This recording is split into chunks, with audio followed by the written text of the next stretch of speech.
Seller agrees to vacate the property within 10 days following the closing. In the event seller does not vacate the property by the above date, a charge of $50 per day will be assessed and deducted from the escrow amount. Now, of course, the number of days is totally relevant as to your seller's needs, isn't it? Okay? The dollars per day needs to be steep enough to make it worth their while to move. If you put some dumb $5 or $10 a day in there, they just soon stay there. It's cheaper than rent. In the event seller has not vacated the property within 10 days following the agreed upon date, all monies remaining in escrow will be forfeited. You see why it's important you get enough money in escrow. Seller will then be considered a tenant in sufferance, giving buyer full rights to evict. That means the seller is holding the property against your will. You have the right to evict them, and you sometimes will have to do just that. If you have this agreement in your hand, by the way, when you go to court, you're probably going to win, hands down, if you ever get to court. Neat and clean. Do we have to define neat and clean? Neat and clean is defined as all debris to be removed from the interior and exterior of the property. In the event property is not left in a neat and clean condition, buyer will have cleanup completed at seller's expense and deduct from the escrowed amount. And boy, I tell them, I say, Mr. Seller, Mrs. Seller, please clean the place up. You don't even want my crew to do it. They are expensive. Oh, at least.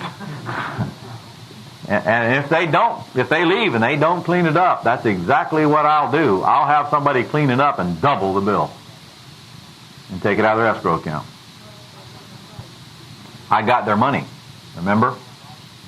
That's the whole problem here. If they take a hike, I want to have enough of their money to pay for what they agreed to do. In fact, I want them to take a hike. What I'm trying to do is get them out of the house, isn't it?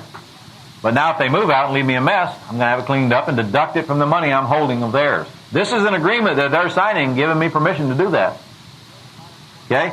In the event the buyer is forced to institute legal action, that just says if I have to sue them, they'll pay the attorney's fees. Let's read it. This agreement, the seller will be held responsible for and hereby agrees to pay all legal costs and fees and so forth. And then I get them to sign it. Now what if they balk and they don't want to sign this? No, I'm not going to lose a good deal because they won't sign this.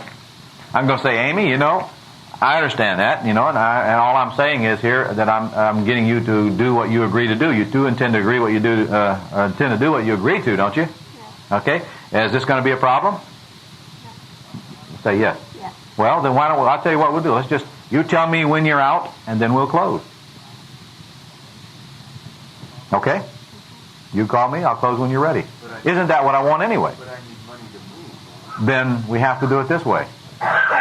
All I'm saying here is, Amy, that if you do what you say, I'll give you your check back. When you get out of the house and you left it clean, you call me and I'll meet you here and I'll write you a check right on the spot. And truth is, Amy, that I've had problems in the past like that, and I'm just not willing to buy this house unless I know you're going to do what you say, and I'm sure you will. I don't have any reason to doubt you, but I just want us to have a mutual understanding here. So it's one or the other. Either I'll close when they're out, or if they need money to move, I'll close and they'll sign this. It ain't going to be no other way, unless I don't see a problem coming, or I don't really care. House I bought last week, lady's going to live in it for 6 months. On the other hand, what's the worst case scenario? Put her out at Christmas, right. Not above me, is it? I buy houses with furniture all the time. In fact, we're getting to that. Let's go on down the contract. Yeah. Yeah. Escrow, is that a problem like is a real estate? No. I don't have to account nobody for my escrow account. You know where my escrow account is?